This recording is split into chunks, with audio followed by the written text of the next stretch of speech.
Good morning, good morning. Baha na naman dito. Lakas na ulan na ba?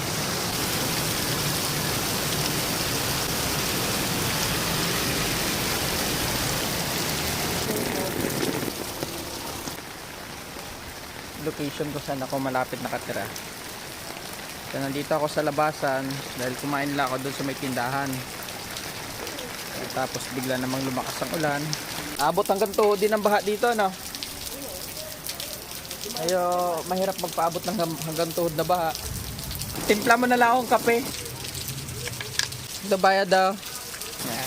So madam, oh, followers ko to ng tunay eh. Napakalakas ng ulan.